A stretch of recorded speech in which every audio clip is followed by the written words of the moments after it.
Huwag kang papasok dito, Flor. Nakakasuka ang amoy mo. Amoy sabon, amoy pawis, amoy lansa. You don't belong in this room anymore. Ang mga salitang yun ni Jerome ay tila isang malupit na hagupit ng latigo na bumaon sa puso ni Flor de Liza. Mas masakit pa kaysa sa bawat pintig ng sariwang tahi sa kanyang katawan. Nakatayo siya sa pintuan ng kanilang silid, basang-basa ng ulan, nanginginig ang mga binti at karga ang isang maliit na sanggol na balot ng lumang kumot. Sa kabilang kamay niya ay mahigpit niyang hawak ang isang supot ng mainit pang bibingka, isang munting handog na binili niya gamit ang huling sentimo ng kanyang tip mula sa paglalaba para sana ipagdiwang ang promosyon ng asawa. Ngunit ang init ng bibingka ay hindi sapat para tapatan ang lamig ng eksenang nasa harap niya. Sa loob ng silid, nakita niya si Isabela, ang babaeng laging bukang bibig ni Jerome, na kaibigan lang, na ngayon ay nakaupo sa kanilang kama habang suot ang isang mamahaling bestidang seda. Ang bango ng silid na dati ay amoy ng kanilang pangarap. Ngayon ay napalitan na ng halimuyak ng mamahaling pabango na hindi kailanman kayang bilhin ni Flor. Lumingon si Jerome sa kanya ng may pandidiri sa mga mata. Walang bahid ng pag-aalala para sa asawang kakalabas lang ng lying-in clinic at naglakad sa gitna ng unos para lang makauwi. Sa halip na tulungan siya, lumapit ang lalaki at kinuha ang bag ng mga gamit ng bata na nasa paanan ni Flor. Bago ito walang pakundangang itinapon sa labas, diretso sa putika ng kanilang bakuran. Jerome, ang anak natin, galing ako sa ospital. Pabulong na pagsusumamo ni Flor. Ang kanyang lalamunan ay tila punong-puno ng bubog, tuyong-tuyo sa kabila ng basang paligid. Ang bawat paghinga niya ay isang pakikipaglaban sa hapdi. Isang matunog na tawa ang narinig niya mula sa likuran. Lumabas si Aling Imelda, ang kanyang biyenan, mula sa kusina habang nagpupunas ng kamay sa isang mamahaling tela. Walang bakas ng awa sa mukha ng matanda. Sa halip ay ang dati ng mapanghusgang tingin na tila tinitingnan ang isang maruming basahan. Huwag kang mag-iskandalo rito, Flor de Liza, saad ni Aling Imelda sa isang malamig na tono. Mahiya ka naman kay Isabela. Ang anak ko ay kailangan ng isang babaeng makakatulong sa kanyang pag-angat. Hindi isang katulad mong ang alam lang ay magkusot ng maruruming damit. Isipin mo na lang na ito ang paraan mo ng pagbabayad ng utang na loob sa amin. Pinatira ka namin, binigyan ng pangalan, pero sadyang hanggang dyan lang ang antas mo, ang utang na loob. Ang salitang ito ang naging tanikala ni Flor sa loob ng 5 taon. Dahil sa utang na loob, tinanggap niya ang lahat ng mura. Dahil sa utang na loob, ibinigay niya ang lahat ng kanyang kinikita para sa pangarap ni Jerome. At dahil sa utang na loob, nanatili siyang tahimik habang unti-unti siyang binubura sa sarili niyang tahanan. Dahan-dahang nanghina ang hawak ni Flor sa supot ng pagkain. Ang supot ng bibingka ay dulas na nahulog mula sa kanyang nanginginig na mga daliri. Hindi ito gumawa ng malakas na tunog nang tumama sa sahig, kundi isang malambot na bagsak na tila sumisimbolo sa kanyang sariling pagkatao. Ang mainit na kakanin ay gumulong sa dumi, nabahira ng putik mula sa kanyang mga tsinelas at nawalan ng halaga sa isang saglit.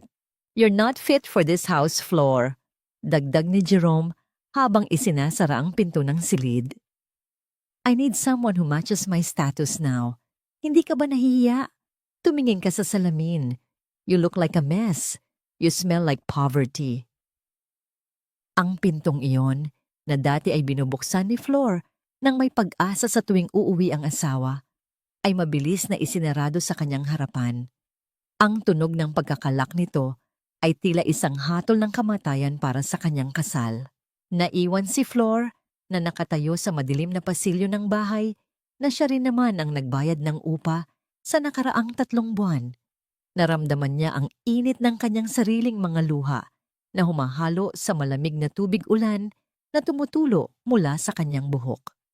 Ang kanyang puso ay tila isang basong kristal na itinapon sa semento. Durog na durog, pino, at imposible nang mabuo pa. Ngunit sa gitna ng kanyang pananahimik, naramdaman niya ang munting galaw ng sanggol sa kanyang bisig. Isang mahinang ungol, isang munting init sa gitna ng kanyang giniginaw na katawan. Ang sanggol na wala pang pangalan, ang tanging buhay na nagpapaalala sa kanya na hindi siya pwedeng basta na lang maglaho. Lumakad siya palabas, hindi dahil gusto niya, kundi dahil itinulak siya ng kawalang puso ng mga taong itinuring niyang pamilya. Paglabas niya ng gate, muling bumuhos ang malakas na ulan. Ang bawat patak ay tila mga karayom na tumutusok sa kanyang balat.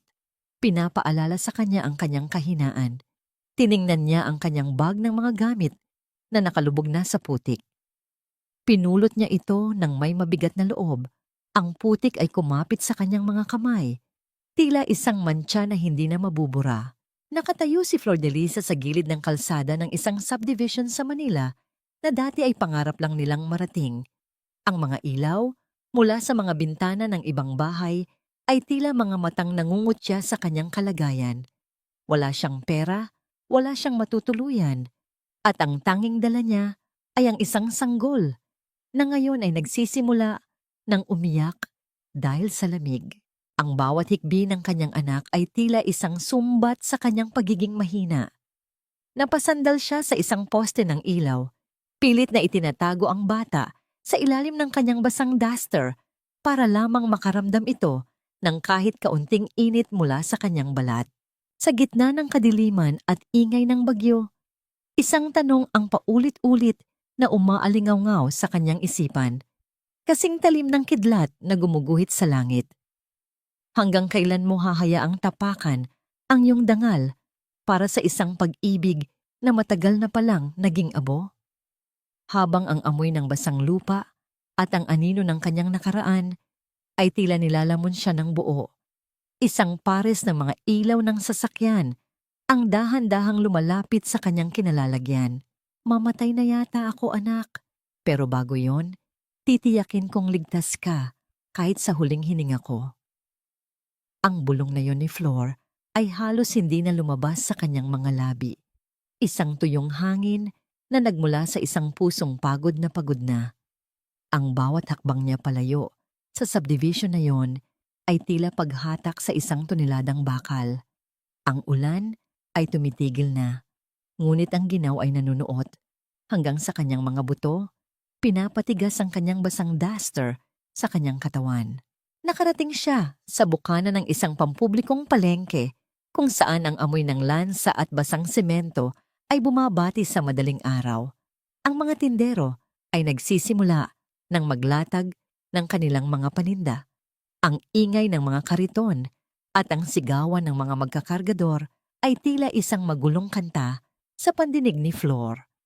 Sa pagitan ng pag-ikot ng kanyang paningin at ang panghihina ng kanyang mga tuhod, dahan-dahang nagdilim ang mundo.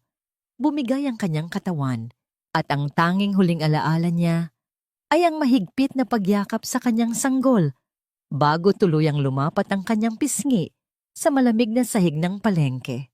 Iha! Iha! Gisising! Panginoon ko, may bata siyang dala. Nagising si Flor sa amoy ng mainit na luya at ang pakiramdam ng isang magaspang na kumot na nakabalot sa kanya. Hindi ito ang kama sa kanyang dating bahay. Hindi ito ang amoy ng mamahaling pabango ni Isabela. Ang paligid ay puno ng mga tumpok ng basket at ang mahinang liwanag ng isang bumbilya. Uminom ka muna nito, iha. Huwag kang matakot. Narito ka sa pwesto ko. Isang malat ngunit malambot na boses ang narinig ni Flor. Sa kanyang harap ay isang matandang babae na may suot na apron na puno ng bakas ng kaliskis ng isda. Siya si Mang Lolit, ang tinderang kilala sa palengke, na may pusong ginto sa kabila ng maingay na pananalita.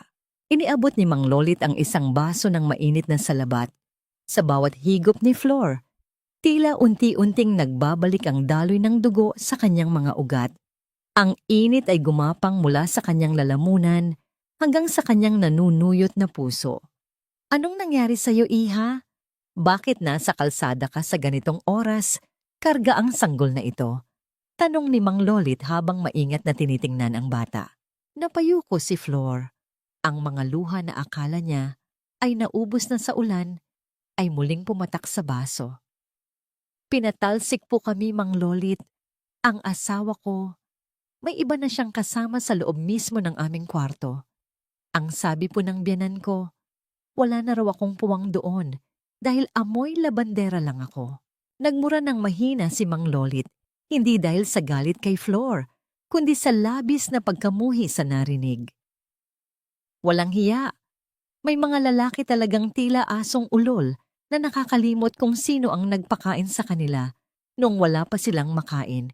Huwag kang mag-alala, iha. Hindi kita pababayaan dito. Maliit lang ang pwesto ko, pero hindi kita hahayaang mamatay sa gutom. Sa unang pagkakataon, matapos ang mahabang gabi, naramdaman ni Flor ang isang munting kislap ng pag-asa. Hindi ito galing sa pamilyang pinaglingkuran niya ng 5 taon, kundi mula sa isang estrangherong amoy isda, ngunit ang puso ay mas malinis pa sa puting tela. Habang tinutulungan ni Mang Lolit si Flor na ayusin ang kanyang gamit, may isang bagay na nahulog mula sa bulsa ng kanyang basang duster. Isang pirasong papel na tila isang lumang resibo. Kupas na ang tinta, ngunit may mga numerong nakasulat sa likod na tila mabilis na iginuhit. Pinulot ito ni Flor. Ang kanyang mga daliri ay bahagyang nanginginig. Hindi niya maalalang sa kanya ang papel na yon. Iha, tingnan mo ang anak mo. Kailangan niya ng malinis na lampin. Pansin ni Mang Lolit. Agad na kinuha ng matanda ang isang lumang sando na malinis at maingat itong itinaas. Ito na muna ang gamitin mo. Hindi ito bago, pero malambot ito sa balat ng bata. Pinanood ni Flor si Mang Lolit habang dahan-dahang binibihisan ang kanyang sanggol. Ang bawat galaw ng matanda ay puno ng pag-iingat, isang bagay na hindi kailanman ipinaramdam ni Aling Imelda. Mang Lolit, kailangan ko pong magtrabaho, matatag na sabi ni Flor habang pinupunasan ang kanyang pisngi. Kahit ano po, kahit maglaba ako ng lahat ng kurtina dito sa palengke, hindi ko hahayaang lumaking walang dangal ang anak ko dahil lang sa ginawa ng tatay niya. Tumango ang matanda. Iyan ang gusto kong marinig. May kakilala akong isang mayamang ginang, si Doña Victoria. Napakasilan sa labada. Laging nagrereklamo sa mga laundry shop dahil nasisira ang kanyang mga mamahaling seda. Kung mapatunayan mong mahusay ka, baka doon ka makahanap ng swerte. Kinuha ni Flor ang kanyang basang cellphone mula sa bag, umaasang bubukas pa ito. Himalang umilaw ang screen, ngunit bago pa niya makita ang oras, biglang pumanig ang isang pagyanig sa kanyang palad. Isang tawag mula sa isang unknown number. Nag-aalangan siyang sumagot. Hello? Huwag mong isiping nakatakas ka na, Flor. Isang boses ng babae ang narinig niya.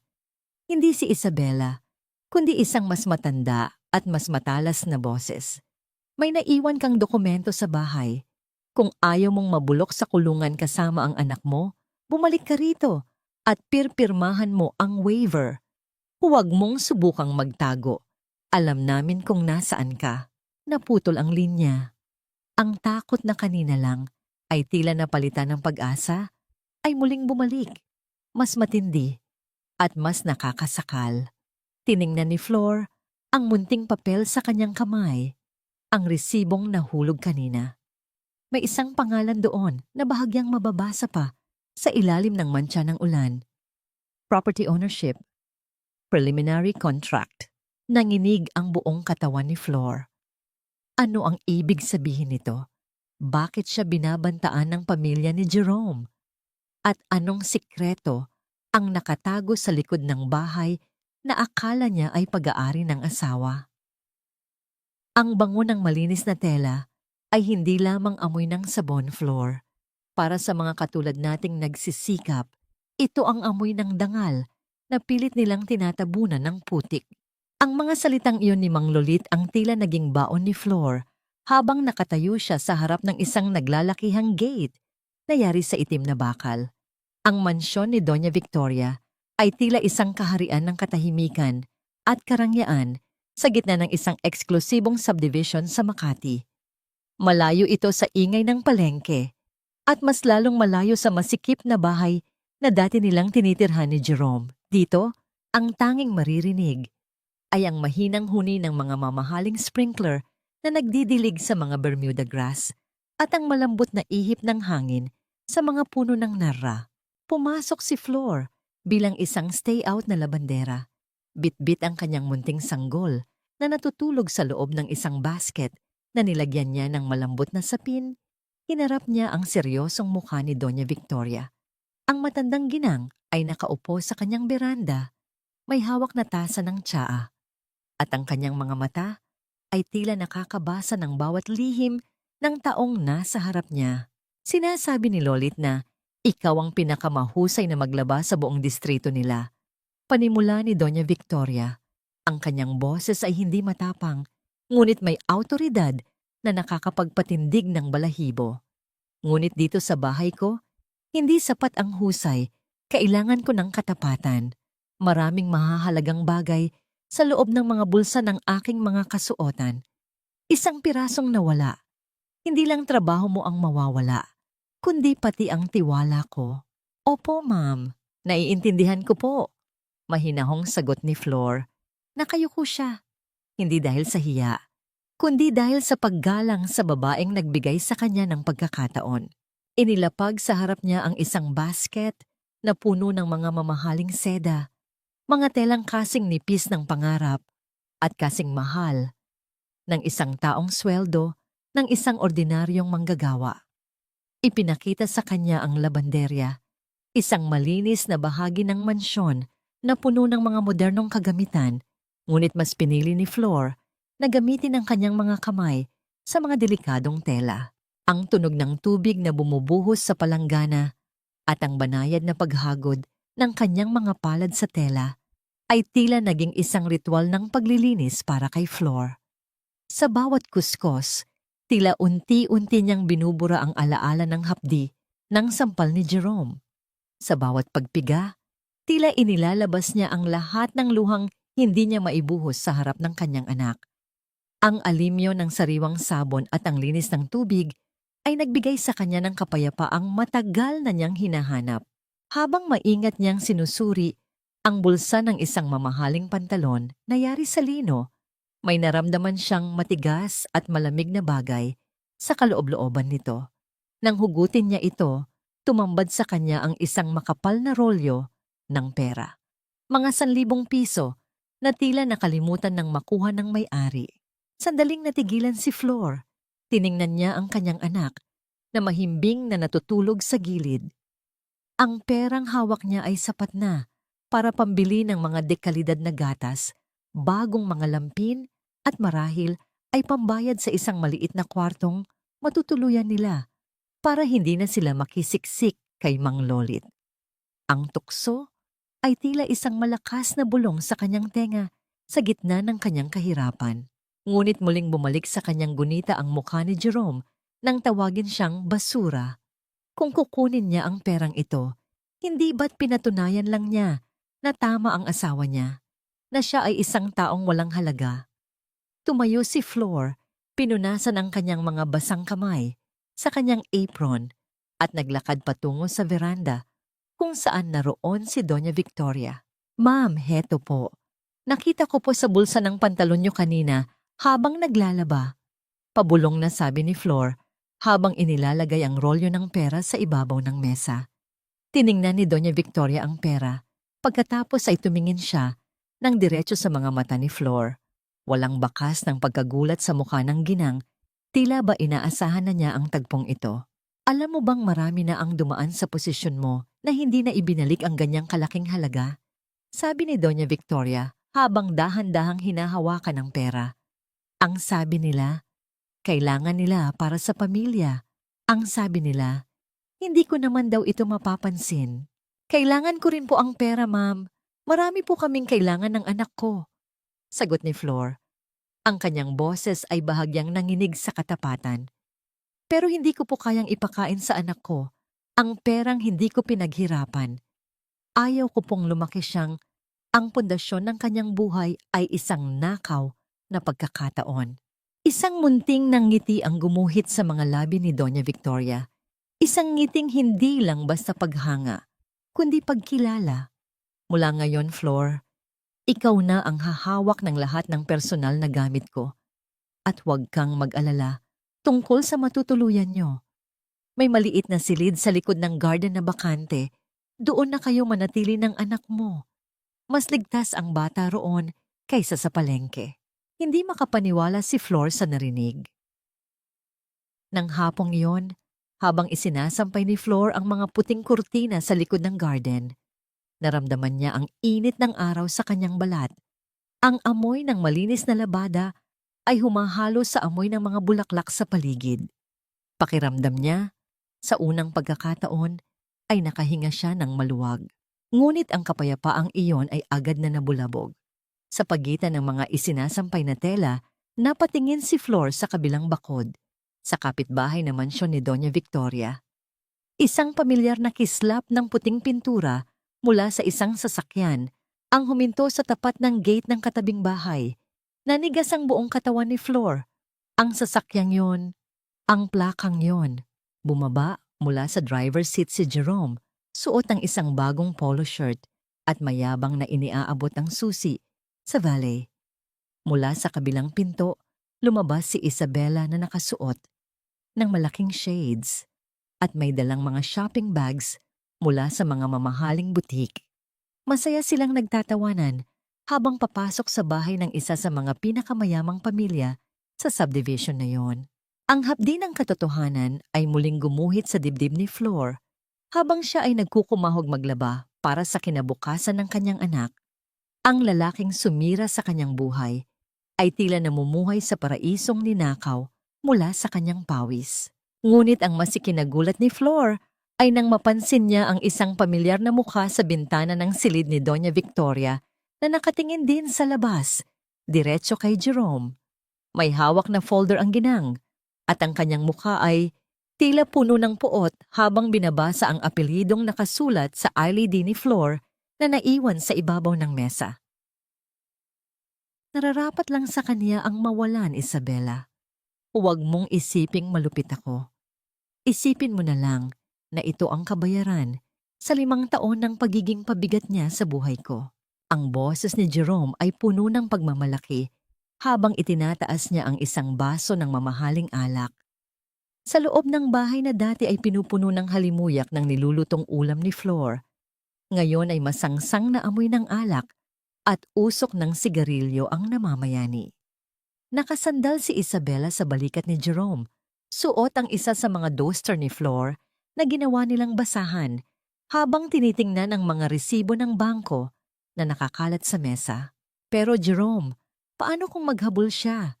Paano kung malaman ng mga tao na ang perang ginamit natin sa party ay galing sa savings niya? Tanong ni Isabela. Bagaman ang kanyang tono ay walang bakas ng tunay na pag-aalala, kundi panunukso. Tumawa ng malakas si Jerome, isang tunog na walang bahid ng konsensya. Savings niya, ang pera ng isang labandera, ay pera rin ng asawa niya. At sa tingin mo ba, ay may maniniwala sa kanya? Isang babaeng bigla na lang naglaho sa gitna ng gabi, kasama ang kanyang anak. Marunong akong maglaro, mahal ko. Sa mata ng mundo, siya ang sumuko, siya ang tumakas. Sa labas ng gate, abala naman si Aling Imelda sa pakikipag-usap sa kanilang kapitbahay na si Aling Marites. Ang mukha ng matanda ay tila isang maskara ng pighati. Ngunit ang bawat salitang lumalabas sa kanyang bibig ay tila laso na dahan-dahang pumapatay sa dangal ni Flor. Ay Mare, huwag mo nang itanong. Napakasakit para sa isang ina ang makitang niloloko ng asawa ang kaniyang anak. Pagdadalamhati ni Aling Imelda habang nagpupunas ng pekeng luha gamit ang dulo ng kaniyang panyo. Nakita ko mismo, Mare. May lalaking sumundo sa kanya noong gabing bumabagyo. Ipinagpalit ang anak ko sa kung sinong lalaking may pera. Ganyan talaga ang mga taong galing sa hirap. Kapag nakakita ng kinang, nakakalimot na sa sinumpaan sa altar.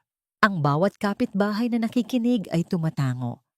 Ang kanilang mga bulong ay tila mga hantik na kumakagat sa hangin sa loob ng ilang oras.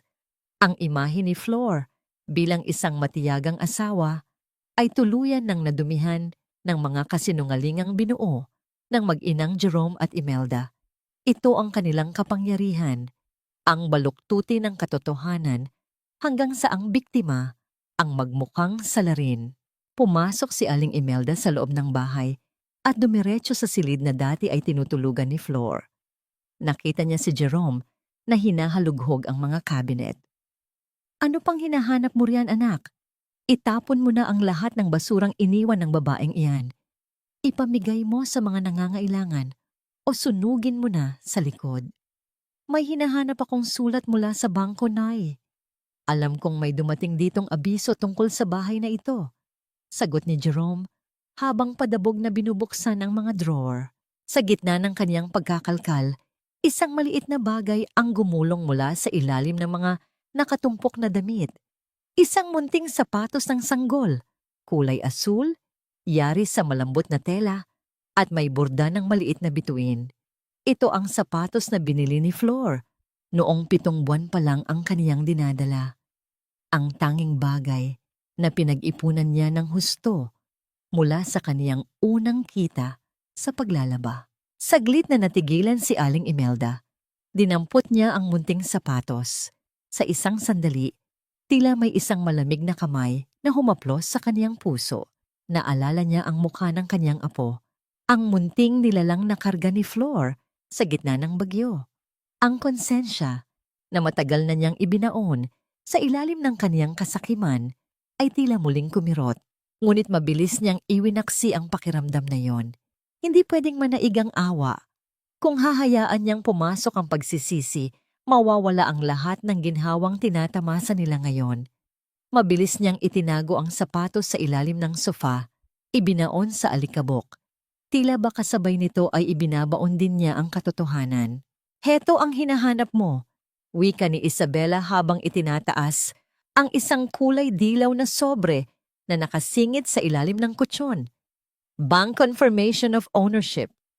Pero Jerome, bakit pangalan ng ni Flor ang nakasulat dito? Bilang primary owner, hindi ba't sabi mo ay joint account ito? Namilog ang mga mata ni Jerome. Kinuha niya ang sobre at mabilis na binasa ang nilalaman. Ang kaniyang mukha ay unti-unting namutla. Bago ito napalitan ng isang mapanganib na ngiti. Ang tuso mong babae ka. Akala mo ba ay malulusutan mo ako dahil lang sa papel na ito? Hindi niya alam kung anong hawak niya. At hanggat hindi niya ito nababasa, sa akin pa rin ang huling halakhak. Biglang tumunog ang telepono ni Jerome. Isang mensahe mula sa isa sa kaniyang mga tauhan sa kumpanya na nakatira, malapit sa tinitirhan ni Doña Victoria. Sir, nakita ko po ang asawa niyo. Nakapasok siyang katulong sa mansyon ng mga Valderrama. Mukhang balak magtago roon. Nanginig ang panga ni Jerome. Ang kaniyang mga mata ay tila nagliliyab sa galit. Sa mansyon pa talaga ni Victoria? Doon pa siya humanap ng kuta? Hinarap niya ang kanyang ina at si Isabela. Maghanda kayo. Kailangan nating puntahan ang babaeng iyan bago pa siya makapagsalita sa ibang tao.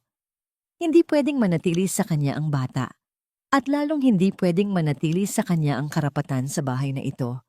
Kung kailangang kaladkarin ko siya palabas ng mansyong yon para lang pumirma, gagawin ko. Sa ilalim ng sofa, ang munting sapatos ng sanggol ay nanatiling nakatago sa dilim, naghihintay ng pagkakataong muling makita ang liwanag, habang sa labas, ang langit ay muling nagdidilim, tila nagbabadya ng isa pang mas malakas na unos. Ang bawat lihim ay may sariling paraan ng paghinga, Flor. Kahit ibaon mo ito sa ilalim ng pinakamakapal na alikabok, darating ang oras na kailangan nitong lumitaw para kumuha ng hangin. Ang bulong na yon ni Doña Victoria ay tila naglalakbay sa isipan ni Flor habang dahan-dahan niyang pinupunasan ang mga naglalakihang istante ng mga aklat sa loob ng library ng mansyon. Ang silid na ito ay amoy lumang papel at mahal na kahoy. Isang mundong napakalayo sa amoy ng sabon at pawis na nakasanayan niya. Pinahahalagahan ni Doña Victoria ang katahimikan dito, kaya naman si Flor ang pinagkatiwalaan niyang maglinis, ma'am, ng mga pinakasensitibong bahagi ng silid. Habang maingat na inaayos ni Flor ang mga folders sa ibaba ng isang antigong mesa. Isang kulay asul na folder ang nalaglag mula sa pagkakaipit nito. Bumukas ang folder at kumalat ang ilang piraso ng dokumento sa sahig. Sa kaniyang pagmamadaling pulutin ng mga ito, isang pamilyar na pangalan ang tila tumalon mula sa papel at humalik sa kaniyang mga mata. Ito ang address ng bahay na tinitirhan nila ni Jerome. Ito ang bahay kung saan siya pinalayas ng parang aso sa gitna ng bagyo. Ngunit ang mas nakapagpatigil sa kanyang paghinga ay ang pangalang nakasulat sa ilalim ng titulong Primary Buyer and Registered Owner, Flor de Lisa Santos. Nanginginig ang mga kamay ni Flor habang hinahawakan ng papel. Hindi siya pwedeng magkamali. Ang kanyang buong pangalan ay naroon, malinaw at walang bura. Sa tabi nito ay ang pangalan ni Jerome, ngunit nakasulat lamang siya bilang co-signer/secondary party. Grace, maari mo ba akong tulungan dito? Tawag ni Flor sa sekretarya ni Doña Victoria na dumaan sa tapat ng pinto. Ang kanyang boses ay halos pabulong, puno ng takot at pag-asa. Lumapit si Grace, isang dalagang may salamin at matalas ang paningin sa mga legal na usapin. Ano iyon, Flor? May problema ba sa mga gamit? Itong papel na ito. Maari mo bang basahin para sa akin? Ano ang ibig sabihin nito? Tanong ni Flor habang itinuturo ang kaniyang pangalan. Sinuri ni Grace ang dokumento. Ang kaniyang mga kilay ay nagsalubong habang binabasa ang bawat linya. Flor, ito ay isang contract to sell. Pero ang nakalagay dito, ikaw ang may-ari ng lahat ng karapatan sa property na ito. Ikaw ang nagpasa ng lahat ng requirements at ang lahat ng bayad na pumasok sa nakalipas na 5 taon ay nakapangalan sa'yo. Pero, sabi ni Jerome, siya ang nagpapatakbo ng lahat. Sabi niya, dahil wala akong trabahong formal, hindi ako pwedeng humawak ng kahit anong papel. Sabi niya, nakikitira lang ako dahil sa kaniyang kabutihan. Nalilitong sagot ni Flor. Ang bawat salita ni Jerome ay tila mga anay na kumakain sa kanyang tiwala. Umiling si Grace nang may lungkot. Mukhang ginamit kanya, Flor. Marahil ay may bad credit o blacklisted siya sa mga bangko kaya hindi siya makakuha ng sariling pangalan. Ginamit niya ang iyong malinis na record para makakuha ng bahay at pagkatapos ay pinalabas niyang ikaw ay walang karapatan. Ang katotohanan ay tila isang malamig na tubig na ibinuhos sa kaniyang buong pagkatao. Ang lahat ng kaniyang puyat sa paglalaba, ang lahat ng perang iniabot niya kay Jerome para sa bills, ang lahat ng yon ay napunta sa bahay na siya pala ang may-ari. Hindi siya ang at-large na nakikitira. Si Jerome ang linta na naninirahan sa kaniyang pawis at dugo. Dahan-dahang hinaplos ni Flor ang kaniyang pangalan sa papel. Ito ang golden moment na bumago sa kaniyang paningin. Ang papel na ito ay hindi lamang dokumento. Ito ang kaniyang sandata. Ito ang tanging bagay na tunay niyang pag-aari sa mundong ito, bukod sa kaniyang anak. Sa loob ng 5 taon, naniwala siyang wala siyang halaga. Ngunit ang alikabok na kaniyang pinupunasan ngayon ay nagtago pala ng kaniyang tunay na dangal. Ang kanyang lungkot ay unting napalitan ng isang apoy na matagal nang nabaon sa kanyang dibdib. Hindi na ito ang Flor, naiiyak na lang sa isang tabi. Ito na ang Flor na nahanap ang kanyang boses sa gitna ng katahimikan ng library. Salamat, Grace. Pakisabi kay Doña Victoria, hihiram muna ako ng oras. Wika ni Flor habang itinatago ang kopya ng dokumento sa loob ng kanyang damit, malapit sa kanyang puso. Ngunit ang kanyang pag-iisip ay nabulabog nang makarinig siya ng mabilis na paghinto ng isang sasakyan sa labas ng mansyon. Ang tunog ng pagbukas ng gate ay sinundan ng isang pamilyar na boses na sumisigaw, Isang boses na nagpaparamdam sa kanya ng kilabot. Floor, alam kong narito ka. Lumabas ka riyan at huwag kang magtago sa likod ng mga amo mo. Sigaw ni Jerome mula sa driveway. Napatayo si Floor. Ang kaniyang puso ay tumitibok ng mabilis, gaya ng isang tambol. Ang dokumentong nakatago sa kaniyang dibdib ay tila nagbibigay ng init sa kaniyang nanlalamig na balat. Napatingin siya sa bintana at nakita si Jerome na pilit na hinaharangan ng mga security guard ni Doña Victoria. Ang mukha ng lalaki ay puno ng ngit-ngit. Bit-bit ang isang folder na alam ni Floor na naglalaman ng mga kasinungalingang nais nitong papirmahan sa kanya. Sino ang tunay na may-ari ng bahay, Jerome? At sino ang tunay na basurang dapat nang itapon sa kalsada? Pirpirmahan mo ang papel na ito, Floor, o hinding-hindi mo na makikita ang anak mo. Huwag mong hintayin na ang mga pulis mismo ang kumuha sa kanya dahil sa kapabayaan mo. Ang boses ni Jerome ay umalingaw-ngaw sa malawak na driveway ng mansyon, kasing talim ng mga bubog na bumabaon sa pandinig ni Floor. Nakatayo ang lalaki sa harap ng malaking gate. Ang kanyang mukha ay namumula sa galit at ang kanyang mga mata ay tila naglalabas ng apoy habang iwinagayway niya ang isang folder. Ang kanyang mamahaling polo shirt ay bahagyang gusot, isang manipis na balatkayo sa kanyang bulok na pagkatao. Lumabas si Floor mula sa pintuan ng mga tauhan.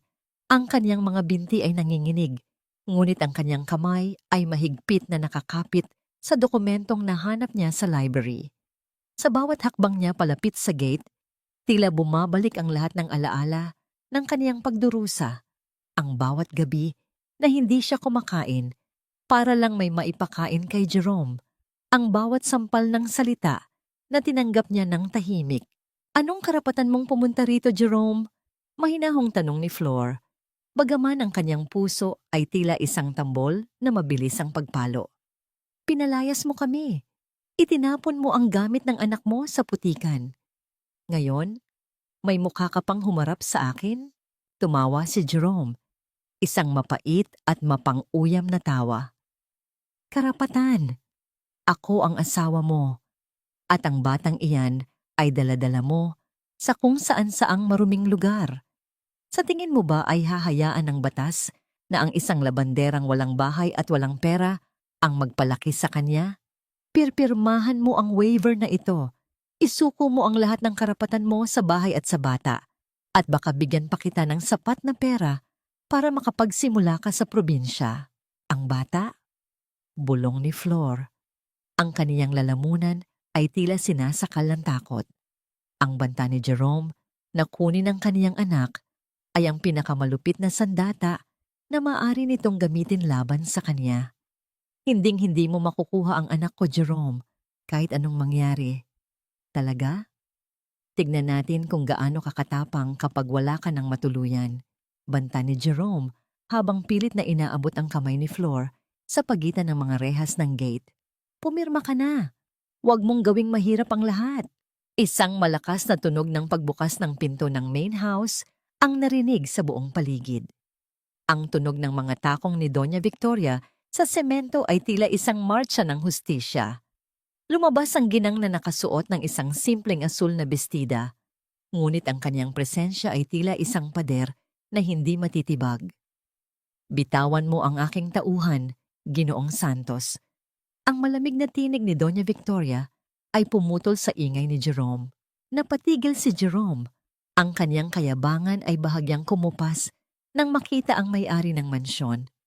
Doña Victoria, pasensya na po. Ang babaeng ito ay asawa ko at kailangan lang naming ayusin ang aming pamilya.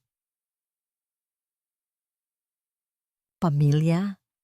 Putol ng ginang habang naglalakad patungo sa tabi ni Floor. Ang isang lalaking nananakot sa isang inang kakatapos lang manganak ay walang karapatang gumamit ng salitang pamilya. At para malaman mo, ang property na ito ay pribado. Ang bawat salitang lumalabas sa bibig mo ay sapat na para kasuhan kita ng harassment at trespassing. Lumingon si Doña Victoria kay Floor at dahan-dahang hinawakan ang kanyang balikat. Ito ang golden moment na hindi malilimutan ni Flor. Ang pakiramdam na sa unang pagkakataon sa kanyang buhay, may isang taong tumayo para protektahan siya, gaya ng pagprotekta ng isang tunay na ina sa kanyang anak. Nakausap ko na ang aking abogado, Flor. Wika ng ginang habang nakatingin ng matalim kay Jerome. Si Attorney Mendoza ay darating bukas para suriin ang lahat ng mga papeles na hawak mo. At ikaw, Jerome Santos, kung hindi ka aalis sa harap ng gate ko sa loob ng 3 minuto, titiyakin kong ang susunod na makakausap mo ay ang mga awtoridad. Nanginig ang panga ni Jerome sa tindi ng kanyang pagkapahiya. Tiningnan niya si Flor na may halong puot at gulat. Paanong ang isang labandera ay nakakuha ng proteksyon mula sa isang makapangyarihang pamilya? Hindi mo alam ang pinapasok mo, Flor.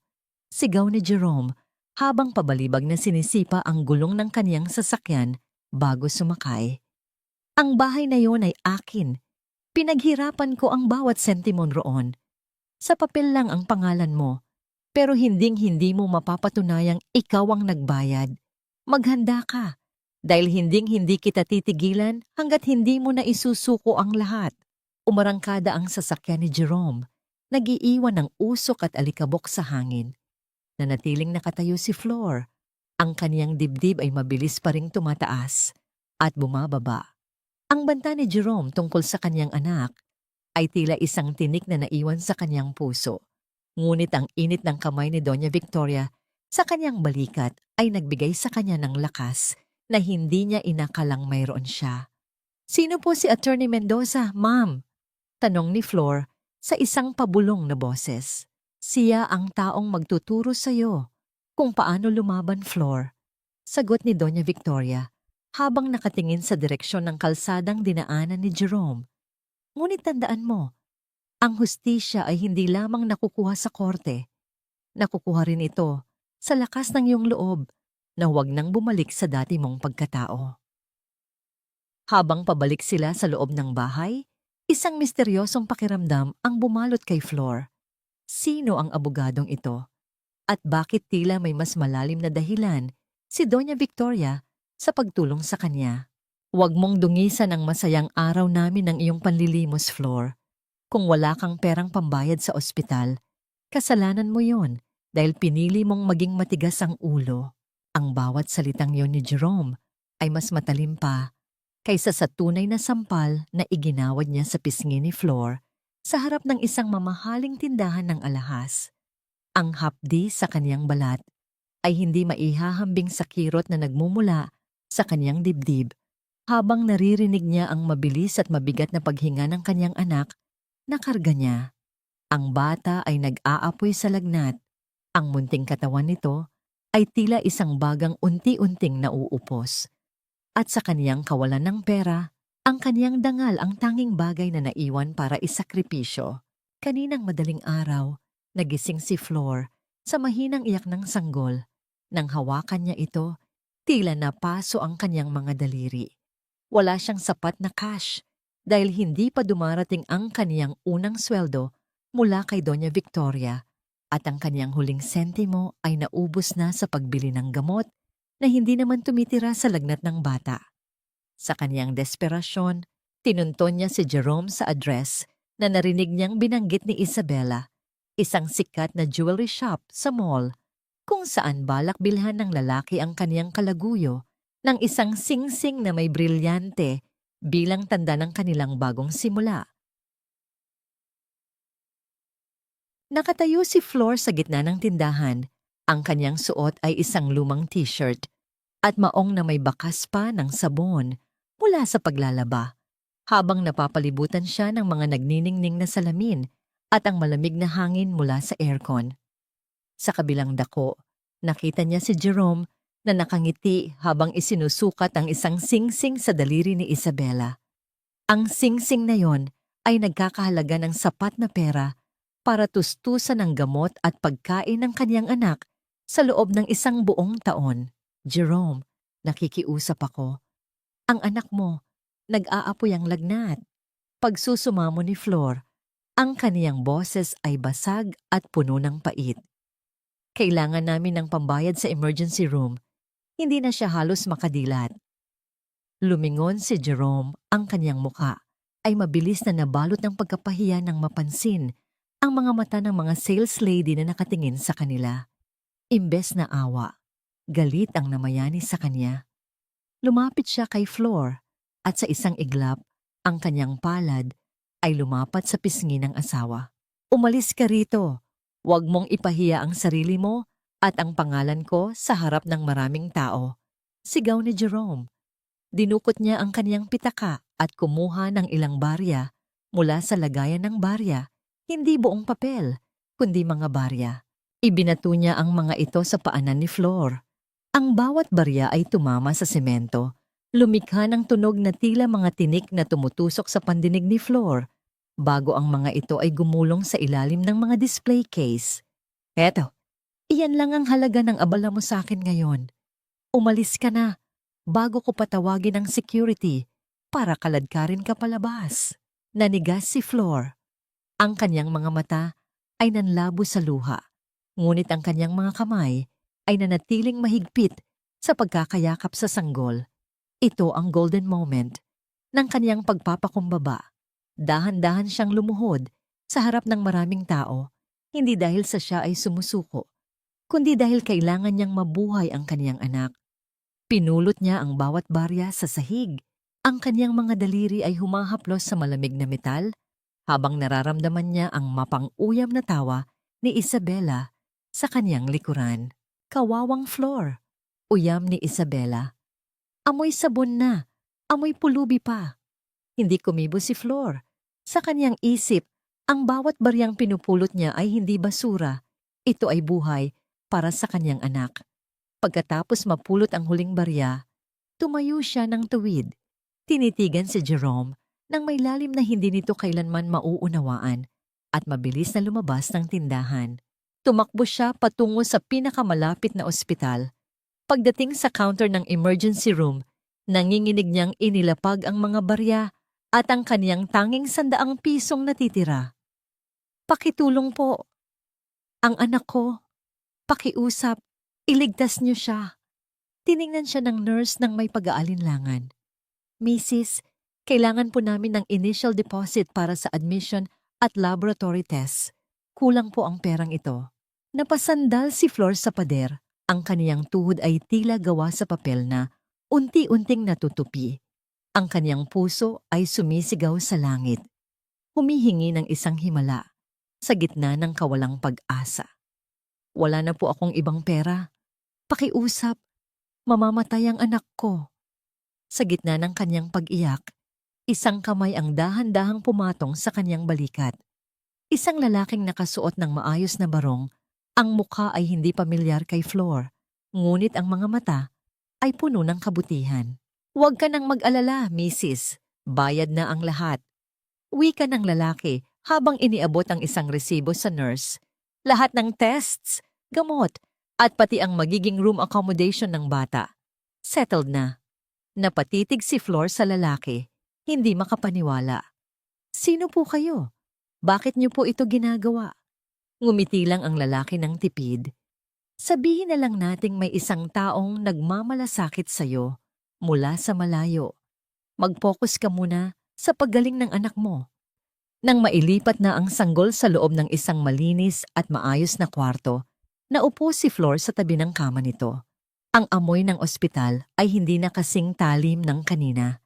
Napalitan ito ng isang uri ng kapayapaang may halong katanungan. Sino ang misteryosong benefactor na ito at paano nito nalaman ang kinaroroonan niya?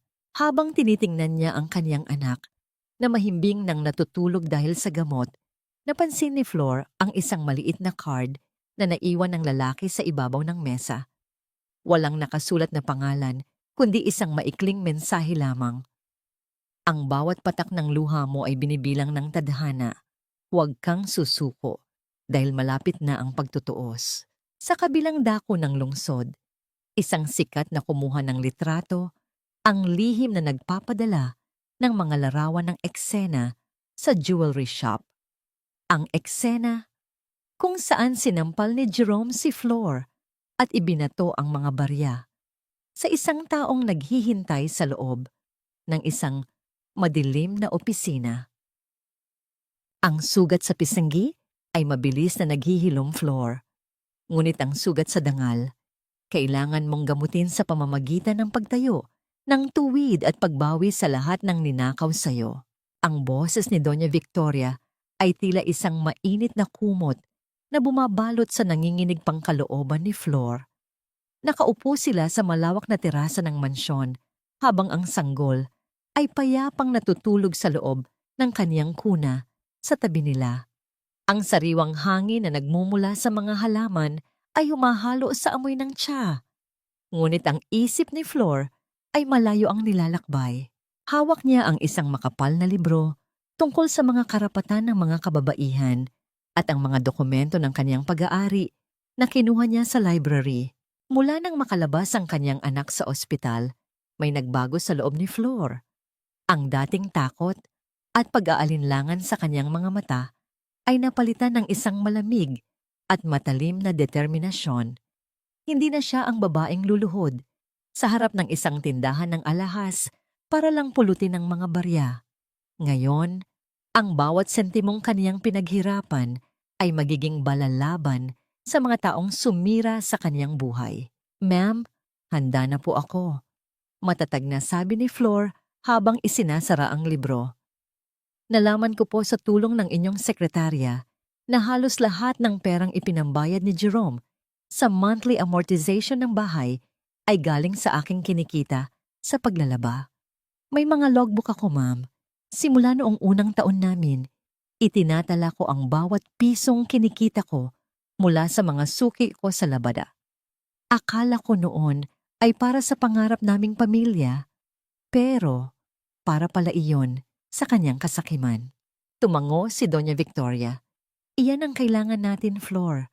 Ang bawat resibo, ang bawat talaan ng iyong mga suki, at ang testimonya ni Mang Lolit ay magpapatunay na ikaw ang may kapasidad na magbayad at hindi ang asawa mong baon sa utang at nagnanakaw pa sa kumpanya."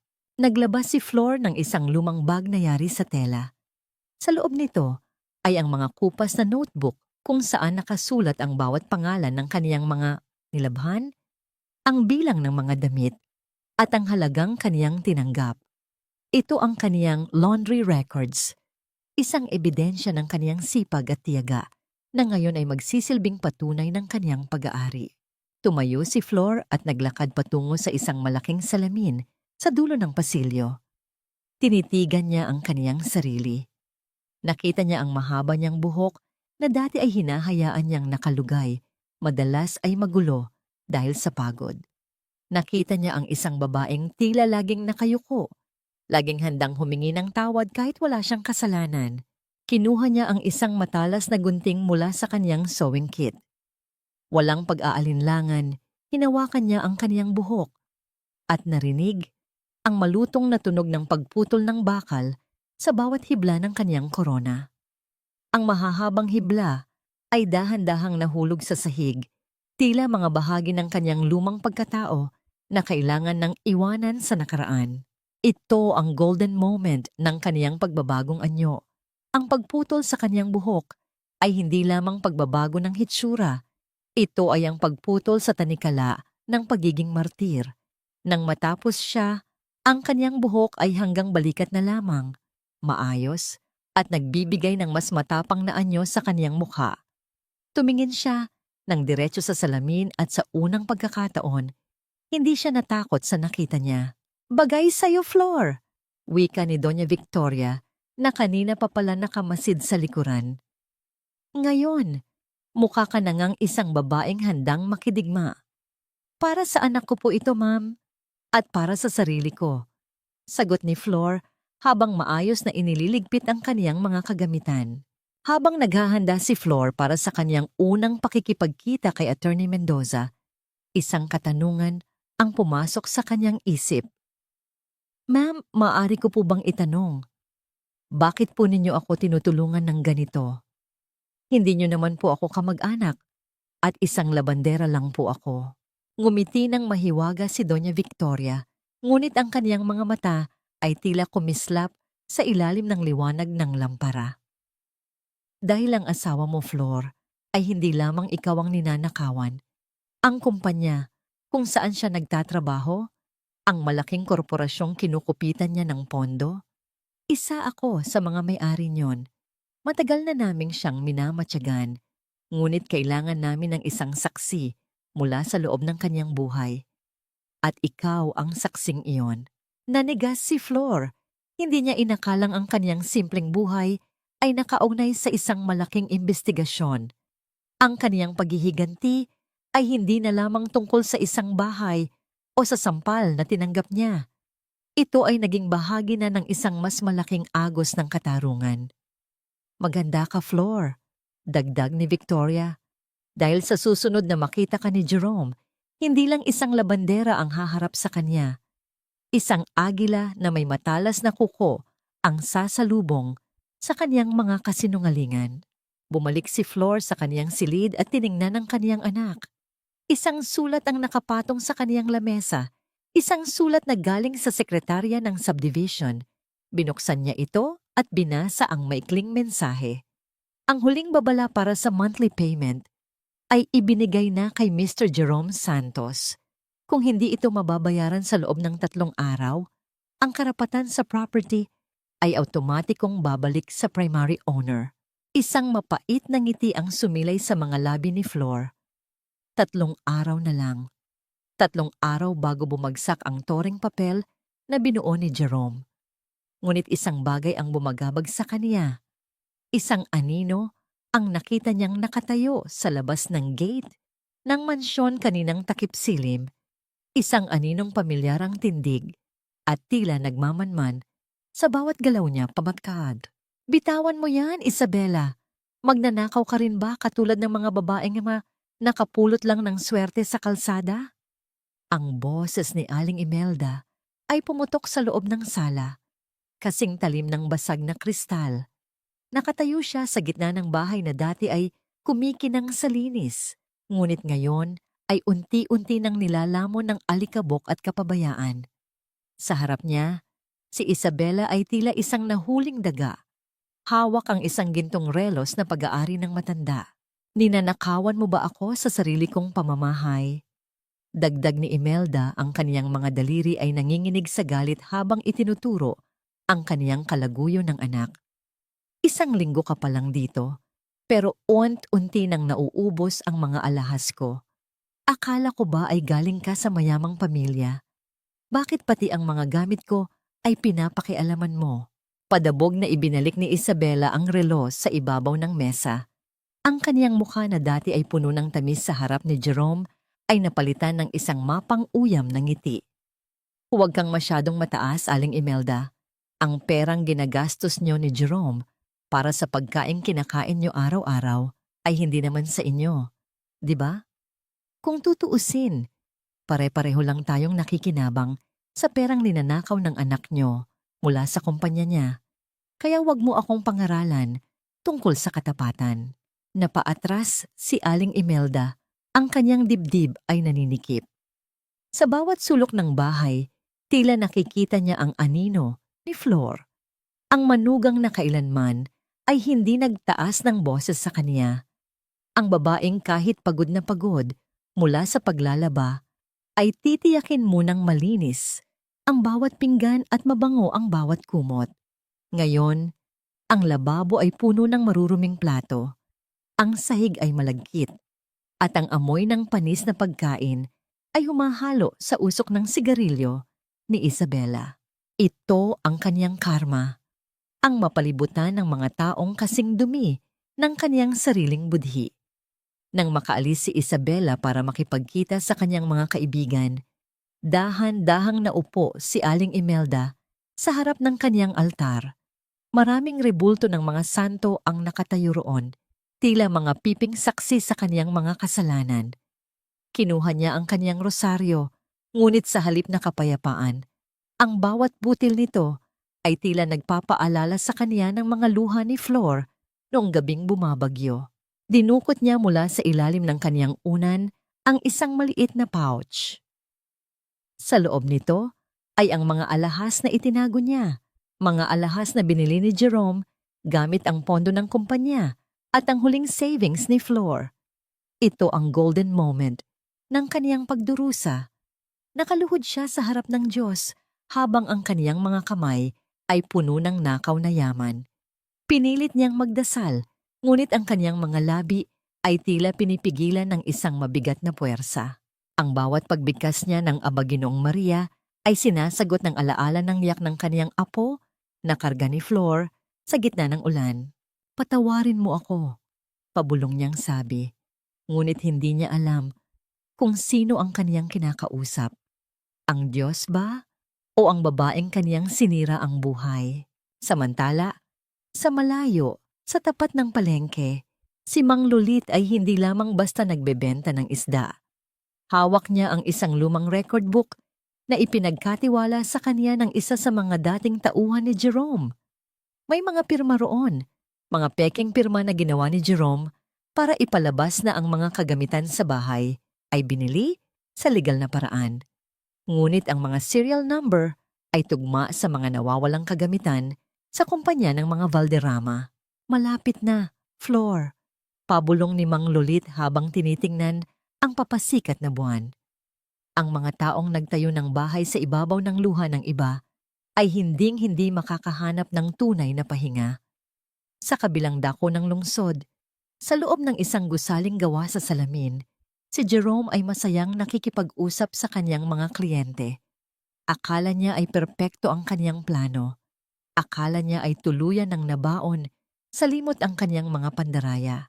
Ngunit ang katahimikan ng gabi ay biglang nabulabog nang bumukas ang pintuan ng kanyang opisina nang walang abiso.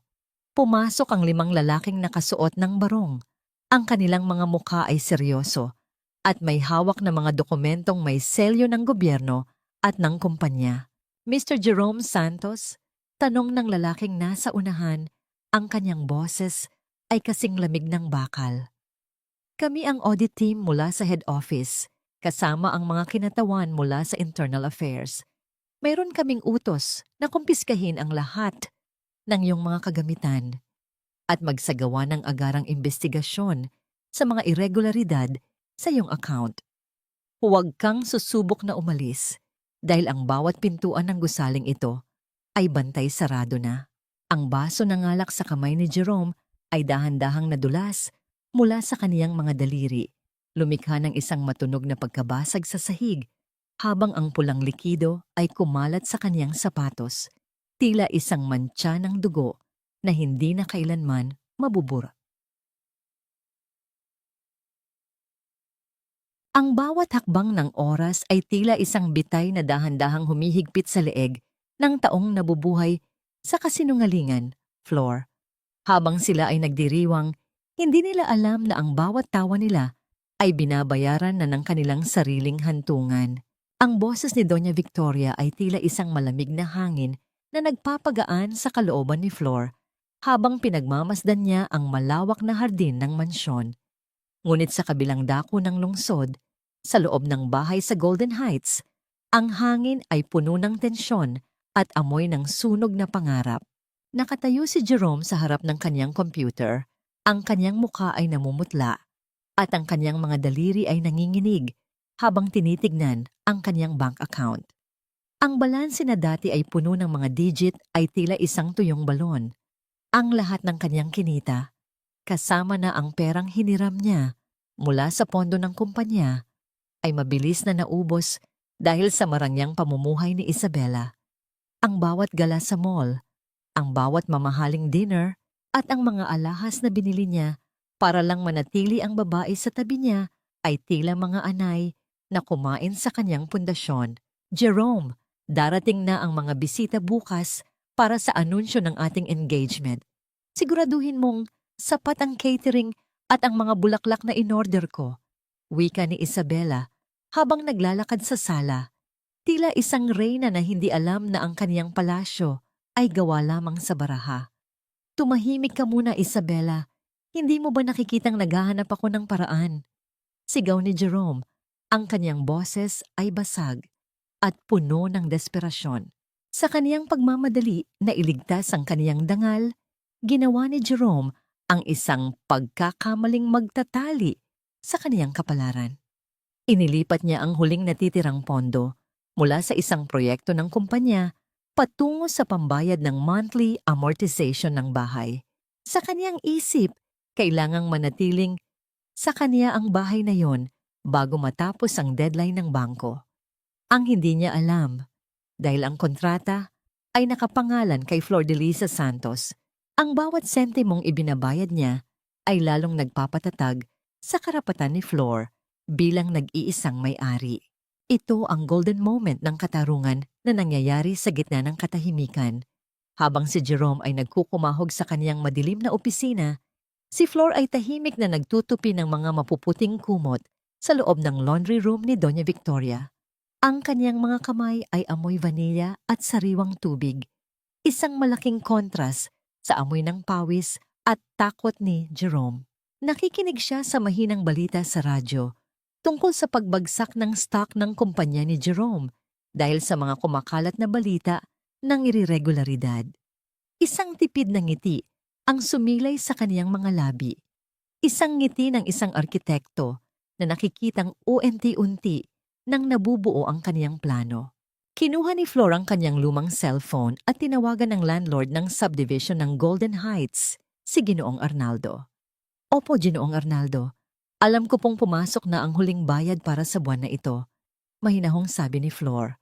Gusto ko lang pong kumpirmahin na ang lahat ng resibo ay nakapangalan sa akin, gaya ng nakasaad sa ating orihinal na kontrata, 5 taon na ang nakalilipas. Huwag kang mag-alala, Miss Santos. Sagot ng matandang landlord na matagal nang humahanga sa sipag ni Flor noon. Malinaw ang papel. Kahit sino pa ang magdeposito ng pera, ang account ay sayo. At dahil nabuo na ang kailangang halaga para sa option to buy, ikaw na ang opisyal na may-ari ng titulo. Kailangan mo na lang itong pirmahan sa opisina ko. Nanginginig ang mga daliri ni Flor nang ibaba niya ang telepono. Ang lahat ng kanyang hirap, ang bawat patak ng pawis sa paglalaban ng libu-libong damit ay nagbunga na. Si Jerome, sa kanyang kasakiman ay siya pang tumapos sa pagbabayad ng bahay para sa kanya. Ngunit ang kanyang tagumpay ay may kasamang panganib. Isang sulat ang nakita ni Flor sa kanyang pintuan ng gabing iyon. Hindi ito galing sa bangko, kundi isang imbitasyon na ipinadala ni Jerome sa lahat ng kanyang mga kaibigan at kakilala, kasama na ang mga Valderrama. Join us as we celebrate the engagement of Jerome Santos and Isabela de Dios at our residence in Golden Heights. Ang kapal ng mukha ni Jerome na magdaos ng party sa bahay na hindi naman sa kanya ay tila isang malakas na sampal sa hangin. Ngunit sa halip na magalit, naramdaman ni Flor ang isang kakaibang lamig sa kanyang kalamnan. Ito na ang pagkakataon. Ang gabing iyon ay hindi magiging gabi ng pag-iisang dibdib, kundi gabi ng pagpunit sa lahat ng kasinungalingan. Ma'am Victoria, pupunta po ako sa party na yon. Matatag na sabi ni Flor habang nakatayo sa harap ng ginang sa library. Tumingin si Doña Victoria sa kanya. Ang kanyang mga mata ay puno ng paghanga.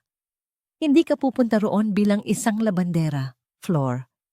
Pupunta ka roon bilang ang babaeng tunay na nagmamay-ari ng bawat pader at bawat pangarap na tinangka nilang nakawin sa'yo. Habang naghahanda si Flor, isang misteryosong tawag ang pumasok sa kanyang telepono. Isang boses ng lalaki na tila nagmumula sa isang madilim na sulok ng opisina. Handa na ang audit report, Miss Santos, at mayroon kaming nahanap na hindi nyo inaasahan. Isang dokumento na magpapatunay na ang asawa mo ay hindi lang nagnanakaw ng pera, kundi pati na rin ang pagkatao ng ibang tao. Nanigas si Flor. Ano pa ang itinatago ni Jerome? At sino ang insider na ito na tila alam ang bawat galaw ng kaniyang asawa? Hindi na ako ang babaeng pwedeng itapon sa putikan, Jerome. Ngayon, ako na ang dumi na hindi mo kayang linisin sa iyong konsensya, kahit gaano ka pa magpanggap na malinis sa harap ng mundo. Ang bulong na yon ni Flor sa kanyang sariling refleksyon sa salamin ay tila isang panunumpa. Nakatayo siya sa loob ng kanyang silid sa mansyon, ngunit hindi na siya ang babaeng may amoy ng sabon at may magulong buhok. Sa harap ng salamin, isang bagong anyo ng flor de lisa ang sumalubong sa kanya. Ang kanyang buhok, na hanggang balikat na lamang, ay maayos na nakastyle, nagbibigay ng diin sa kanyang matatapang na mata at matutulis na anggulo ng kanyang mukha na dati ay nakatago sa ilalim ng pagkapagod. Bumukas ang pinto at pumasok si Doña Victoria. May dalang isang mahabang lalagyan ng damit na yari sa mamahaling tela. Ang ginang ay may tipid na ngiti, ngunit ang kanyang mga mata ay puno ng pagkilala sa transformasyon ng kanyang kaibigan. Ito ang iyong baluti para sa gabing ito, Flor. Wika ni Doña Victoria habang inilalabas ang isang cocktail dress na kulay hating gabi. Isang malalim na asul na tila sumisimbolo sa bagyong pinagdaanan ni Flor. You look stunning, Flor. Ngunit higit sa ganda, ang nakikita ko sa'yo ay ang isang babaeng nahanap na ang kanyang sarili. Isinuot ni Flor ang damit. Ang bawat haplos ng tela sa kanyang balat ay tila nagpapaalala sa kanya ng bawat sugat na kanyang natamo. Hindi ito basta damit, ito ay simbolo ng kaniyang muling pagkabuhay. Habang isinusuot niya ang kaniyang sapatos, naramdaman niya ang panginginig ng kaniyang mga kamay. Hindi ito takot, kundi ang adrenaline ng isang sundalong papunta sa kaniyang huling laban. Bago siya tuluyang umalis, dumaan muna siya sa tabi ng kuna ng kanyang anak. Mahimbing na natutulog ang sanggol habang marahang tumataas at bumababa ang munting dibdib nito sa bawat payapang paghinga. Yumuko si Flor at marahang hinalikan ng noo ng bata. Tila ba nais niyang baunin ang init at katahimikan ng sandaling iyon bago siya lumayo. Para sa'yo ito, anak, pabulong niyang sabi, habang ang isang mainit na luha ay pumatak sa kaniyang pisngi, ngunit agad din niyang pinunasan. Hinding-hindi na tayo babalik sa kalsada. Hinding-hindi na tayo hihingi ng awa sa mga taong walang puso. Ngayong gabi, babawiin ko ang lahat ng kinuha nila sa atin. Ito ang golden moment ng kaniyang gabi. Ang huling sulyap sa kaniyang anak na nagbibigay sa kanya ng lakas na higit pa sa anumang legal na dokumento. Pagbaba niya sa driveway, isang itim na sasakyan ang naghihintay sa kanya. Hindi siya mag-isang pupunta. Kasama niya si Attorney Mendoza, ang matikas na abogadong inilaan ni Doña Victoria para sa kanya. Hawak ng abogado ang isang briefcase na naglalaman ng orihinal na titulo ng lupa na nakuha nila sa tulong ng landlord at ang audit report na magpapabagsak kay Jerome. Handa ka na ba, Miss Santos? Tanong ni Attorney Mendoza habang binubuksan ang pinto ng sasakyan para sa kanya. Higit pa sa handa, Attorney. Sagot ni Flor, ang biyahe patungo sa Golden Heights ay tila isang pagbabalik sa nakaraan. Ang bawat kalyeng nadadaanan nila ay nagpapaalala kay Flor ng mga gabing naglalakad siya habang karga ang bata at bitbit ang mga mabibigat na labada. Ngunit ngayon, ang bawat pag-ikot ng gulong ay tila paglapit sa katarungang matagal niyang ipinagkait sa kaniyang sarili. Nang huminto ang sasakyan sa tapat ng bahay na dati ay itinuring niyang tahanan, naramdaman ni Flor ang pagsikip ng kaniyang dibdib. Ang bahay ay punong-puno ng mga dekorasyon. May malaking banner na nakasabit sa tapat ng gate. Engagement Celebration, Jerome at Isabella. Ang tunog ng masayang musika ay umaabot hanggang sa labas, humahalo sa tawa ng mga bisitang nakasuot ng kani-kanilang magagarang damit. Isang mapait na irony ang sumampal kay Flor. Ang bahay na binayaran niya ng kaniyang pawis at luha ay ginagamit ngayon para ipagdiwang ang kaniyang pagkawala.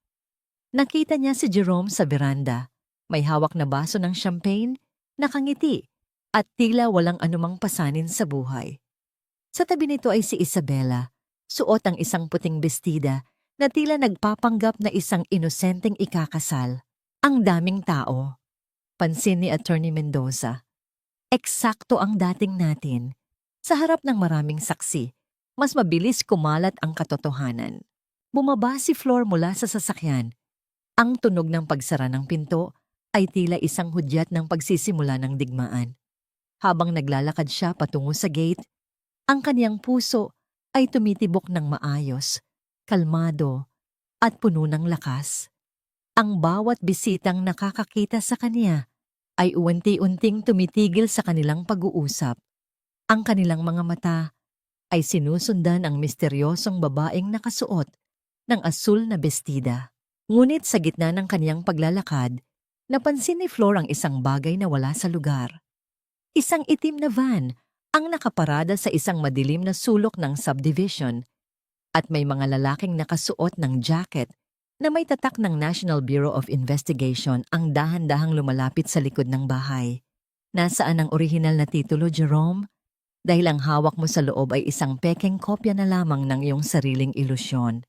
Huminga ng malalim si Flor at itinulak ang gate.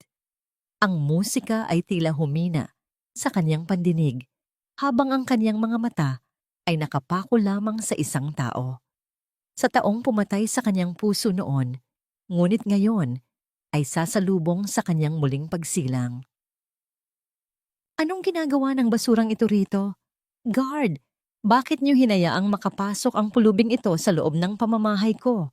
Ang sigaw ni Jerome ay pumutok sa gitna ng marangyang sala, kasing talim ng kidlat na gumuguhit sa madilim na langit.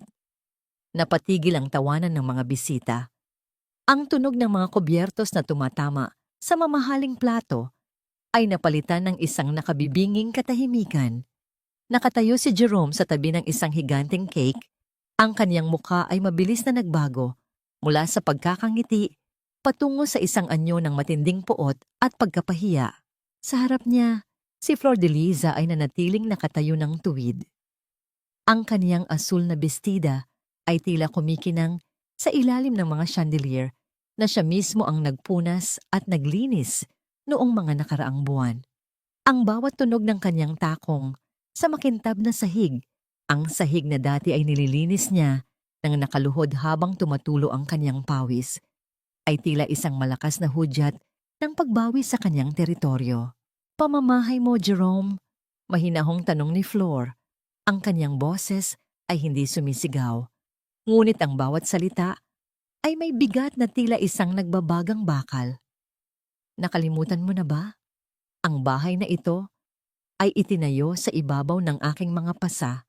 Sa bawat oras na wala akong tulog para lang kumita at sa bawat sentimong ninakaw mo mula sa aking mga ipon. Wala kang alam. Umalis ka rito bago pa kita ipakaladkad. Sigaw ni Isabela habang humahakbang palapit. Ang kaniyang mga mata ay nanlilisik sa inggit nang makita ang kagandahan ni Flor na kailanman ay hindi niya mapapantayan. Hindi siya tiningnan ni Flor. Ang kanyang mga mata ay nakapako lamang kay Jerome. Lumakad si Flor patungo sa gitnang mesa kung saan nakalagay ang mga dokumento ng kanilang engagement. Sa harap ng lahat ng mga sikat na tao sa lipunan, dahan-dahan niyang inilabas mula sa kaniyang bag ang isang kulay asul na folder. Ito ang golden moment ng kanyang pagtutuos. Inilapag niya ang orihinal na titulo ng lupa sa ibabaw ng mesa, sa tapat mismo ng cake na simbolo ng kasinungalingan ni na Jerome at Isabela. Ang puting papel na may selyo ng gobyerno ay tila isang liwanag na tumapos sa kadiliman ng kanyang nakaraan. Heto ang katotohanan, Jerome, wika ni Flor. Ang kaniyang tinig ay umaalingaw-ngaw sa buong silid. Ang bahay na ito ay nakapangalan sa akin bilang nag-iisang may-ari. At ang huling bayad na idineposito mo kaninang umaga gamit ang perang ninakaw mo sa kumpanya. Iyon ang tumapos sa aking utang sa bangko. Salamat sa huling donasyon mo dahil ngayon, opisyal ko na kayong mapapalayas sa pag-aari ko. Ang bulong ng mga bisita ay tila isang malakas na agos ng tubig. Ang mga sulyap ng pangungutya ay hindi na nakatuon kay Flor, kundi sa lalaking nakatayo sa gitna ng entablado na tila isang hari na nawalan ng trono sa isang saglit. Namilog ang mga mata ni Jerome. Nanginginig ang kaniyang mga kamay habang pilit niyang inaabot ang papel. Hindi maaari ito. Dinaya mo ang mga papeles. Isang labandera ka lang. Wala kang kakayahang magmay-ari ng ganito. Ang amoy sabon na pinalayas mo sa gitna ng ulan, Jerome, siya palang nagbayad ng bawat pader na kinatatayuan mo ngayon. Sagot ni Flor. Ang kaniyang mga mata ay puno ng isang uri ng kapayapaang nanggagaling sa katarungan. Hindi mo kailanman mauunawaan ang halaga ng dangal dahil ang buong buhay mo ay itinayo mo sa pangungutya sa mga taong nagmamahal sa'yo. Sa gitna ng kaguluhan, bumukas ang malaking pinto ng mansyon. Ang tunog ng mabibigat na hakbang ng mga lalaking nakasuot ng uniforme ay nagpatigil sa tangka ni Jerome. Nasaktan si Flor. Pumasok ang mga kinatawan mula sa National Bureau of Investigation kasama ang isang opisyal mula sa kumpanya ni Doña Victoria. Mr. Jerome Santos, saad ng opisyal habang ipinapakita ang isang warrant of arrest. Inaaresto ka sa kasong qualified theft at estafa dahil sa paglipat ng pondo ng kumpanya patungo sa iyong personal na bayarin sa bahay na ito. Mayroon kaming sapat na ebidensya, kabilang ang audit report na nagpapatunay ng iyong mga illegal na transaksyon. Ang kislap ng mga posa sa ilalim ng ilaw ng chandelier ay tila isang huling hatol. Ang mukha ni Jerome ay nawalan ng kulay. Ang kaniyang tuhod ay tila gawa sa papel na uwent-unting bumibigay habang nararamdaman niya ang kamay ng mga awtoridad sa kaniyang balikat. Lumingon si Jerome kay Isabela, humihingi ng tulong, ngunit ang babaeng kaniyang pinili ay mabilis na kinuha ang kaniyang mga gamit at pilit na nagtatago sa likod ng ibang mga bisita. Wala akong kinalaman dito. Jerome, huwag mo akong idamay. Sigaw ni Isabela bago ito mabilis na tumakbo patungo sa likurang pinto. Naiwan si Jerome na mag-isa, hila-hila ng mga pulis, habang ang kaniyang ina na si Aling Imelda ay humahagulgol sa isang sulok, hindi dahil sa awa sa anak, kundi dahil sa takot na mawalan ng matitirhan. Tumingin si Flor sa kaniyang paligid. Ang mansyong ito, na dati ay puno ng kaniyang mga luha, ngayon ay saksi sa kaniyang ganap na paglaya. Ngunit sa gitna ng kaniyang tagumpay, isang tanong ang naiwan sa kaniyang isipan habang nakikita niyang isinasakay si Jerome sa mobile ng pulis. Flor, hindi pa ito tapos. Magbabayad ka. Sigaw ni Jerome habang isinasara ang pinto ng sasakyan. Habang umaalis ang mga pulis, napansin ni Flor ang isang misteryosong lalaki sa labas ng gate, nakasandal sa isang itim na sasakyan at dahan-dahang tumatangos sa kanya bago ito mabilis na umalis. Sino ang lalaking iyon na tila kanina pa nagbabantay sa kaniyang bawat galaw? Maawa ka, Flor. Huwag mo kaming itapon sa kalsada na parang mga basurang walang halaga. Ako pa rin ang nanay ng asawa mo. May utang na loob ka pa rin sa pamilyang ito. Ang boses ni Aling Imelda ay basag, puno ng panginginig, habang ang matanda ay dahan-dahang bumubagsak sa kaniyang mga tuhod sa gitna ng sala. Ang kaniyang mga kamay, na dati ay laging nakapamaywang habang dinuduro si Flor, ngayon ay nakikiusap, nakakapit sa laylayan ng asul na bestida ng kaniyang manugang. Ang bawat luhang pumapatak sa kaniyang pisngi ay tila mga butil ng pagsisising huli na ang lahat. Nakatayo si Flor ng tuwid. Ang kaniyang mukha ay tila isang pader ng yelo na hindi matitibag ng anumang drama. Sa paligid nila, ang mga bisitang kanina lang ay nagtatawanan, ay isa-isang nag-aalisan. Dala ang kani-kanilang mga bulong-bulungan na tila mga hantik na kumakagat sa natitirang dignidad ng pamilya Santos. Ang kumpol ng mga bulaklak at ang marangyang dekorasyon ay tila mga palamuti sa isang burol, ang libing ng kasakiman ni Jerome. Utang na loob, Aling Imelda. Ang boses ni Flor ay mahinahon, ngunit ang bawat pantig ay may talim na humihiwa sa hangin. Ibinigay ko ang 5 taon ng buhay ko sa inyo. Ibinigay ko ang bawat sentimong kinita ko mula sa pagkakayod sa labada habang kayo ay nagpapakasasa sa ginhawa. Binayaran ko na ang utang na loob na yan ng higit pa sa nararapat. Ang utang na yan ay natapos na noong gabing itinapon niyo kami ng anak ko sa gitna ng unos. Sa labas, ang tunog ng pag-andar ng mobile ng pulis ay nagpabaling sa atensyon ng lahat. Nakita ni Flor si Jerome na ngayon ay nakaposas habang pilit na isinasakay ng mga awtoridad sa loob ng sasakyan. Ang kaniyang asawa, ang lalaking akala niya ay kaniyang magiging sandigan, ay mukhang isang basang sisiw. Ang kaniyang kayabangan ay tuluyan ng gumuho kasabay ng pagbagsak ng kaniyang mga ilegal na transaksyon. Flor, pakawalan mo ako. Sabihin mo sa kanila na nagkamali lang sila. Sigaw ni Jerome mula sa loob ng sasakyan. Ang kaniyang mga mata ay nanlilisik sa desperasyon bago isinara ng pulis ang pinto. Ang huling sulyap ni Jerome kay Flor ay puno ng puot. Isang tingin na tila sumusumpa ng paghihiganti, ngunit ang sasakyan ay dahan-dahan nang umandar palayo. Nagiiwan ng usok na tila simbolo ng kanyang naglahong kapangyarihan. Humarap muli si Flor kay Aling Imelda at sa nagtatagong si Isabela sa likod ng pinto. Lumakad siya patungo sa main gate at malakas itong itinulak nang bumukas. Ang tunog ng bakal na tumatama sa pader ay tila isang hudyat ng katapusan. Lumabas na kayo? Utos ni Flor.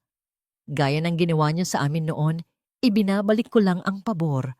Ang bahay na ito ay para lamang sa mga taong marunong magpahalaga sa katapatan. At kayo ay walang puwang sa ilalim ng bubong na ito. Ito ang golden moment ng kaniyang ganap na paglaya. Habang dahan-dahang lumalabas si Aling Imelda, bitbit ang kaniyang mga gamit sa loob ng isang plastic na bag. Napansin ni Flor ang isang tuyong piraso ng pagkain sa gilid ng driveway, isang piraso ng bibingka na marahil ay naiwan mula sa mga nakaraang araw. Pinulot niya ito.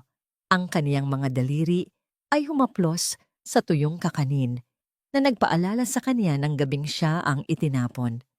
Nang walang pag-aalinlangan, itinapon niya ito sa basurahan, kasabay ng pagtatapon niya sa lahat ng pait ng kaniyang nakaraan. Naiwan si Flor na nakatayo sa gitna ng malawak na bakuran, habang ang anino ng kaniyang gate ay dahan-dahang sumasara sa harap ng mga taong sumira sa kanya. Ang katahimikan ay muling namayani. Isang katahimikang hindi na nakakasakal, kundi puno ng kalayaan. Ngunit habang tinitingnan niya ang kalsadang dinaanan ng mobile ng pulis, isang kaisipan ang bumabagabag kay Flor. Saan pupunta si Aling Imelda ngayong wala na siyang matuluyan at wala ng perang makukuha mula sa kaniyang anak? At sino ang mag-aalaga sa bata habang si Flor ay kailangang humarap sa korte laban kay Jerome? Ang katarungan ay nakamit na, ngunit ang mga sugat ng kahapon ay tila mayroon pang mga lihim na hindi pa tuluyang nahihilom. Ang bawat pader ng bahay na ito ay tila humihinga na ng maluwag, anak. Wala na ang bigat, wala na ang takot, at wala na ang amoy ng kasinungalingan. Ang mahinang bulong na yon ni Flor ay tila isang oyay sa kaniyang anak, habang dahan-dahan niya itong inilalapag sa loob ng isang bagong kuna. Ang silid ay maliwanag, puno ng sikat ng araw na nagmumula sa bintana, at ang hangin ay hindi na amoy alikabok o panis na alak. Sa halip, ang buong bahay ay nababalot ng banayad na halimuyak ng banila at ang amoy ng sariwang tubig at mamahaling sabon. Isang amoy na hindi na sumisimbolo sa hirap, kundi sa isang marangal na tagumpay. Ito ang unang gabi ng kanilang pananatili sa bahay na ngayon ay opisyal ng pag-aari ni Flor. Habang naglalakad siya sa pasilyo, naramdaman niya ang kinis ng sahig sa kaniyang mga paa. Ang sahig na dati ay nililinis niya nang may kasamang luha at pasa, ngayon ay nilalakaran niya nang may pagmamalaki at kapayapaan. Ang katahimikan sa loob ng mansyon ay hindi na nakakabingi. Ito ay naging isang himig ng katarungang matagal na niyang hinintay. Makalipas ang ilang buwan, ang Golden Heights ay muling nabulabog, ngunit hindi dahil sa iskandalo. Sa tapat ng bahay ni Flor, isang magandang karatula ang nakasabit Yari sa makintab na kahoy at may mga dekorasyong bulaklak sa paligid, floors, light laundry, at spa. Hindi ito isang ordinaryong laundry shop. Sa tulong at payo ni Doña Victoria, ginawa itong isang premium service ni Flor kung saan ang bawat damit ay tinatrato ng may pag-iingat at ang mga costumer ay nakakaramdam ng ginhawa sa sandaling pumasok sila sa shop. Ang kaniyang mga tauhan ay mga kababaihan din mula sa komunidad ni Mang Lolit. Mga inang biktima rin ng pang-aabuso na ngayon ay binibigyan ni Flor ng pagkakataong makabangon. Tignan mo nga naman ang buhay, Flor. Wika ni Mang Lolit habang masayang nakatingin sa mahabang pila ng mga kliyente sa labas.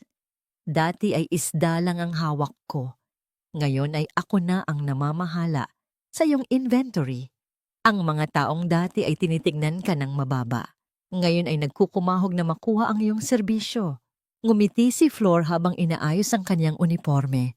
Ang kanyang buhok ay maayos na nakatali at ang kanyang mukha ay may ningning na hindi kayang bilhin ng anumang make-up. Hindi lang naman ito para sa pera, Mang Lolit. Gusto kong ipakita sa kanila na ang amoy ng sabon ay hindi amoy ng kahinaan. Ito ang amoy ng pagpapakasakit at ng malinis na budhi. Ito ang golden moment ng kaniyang bagong simula.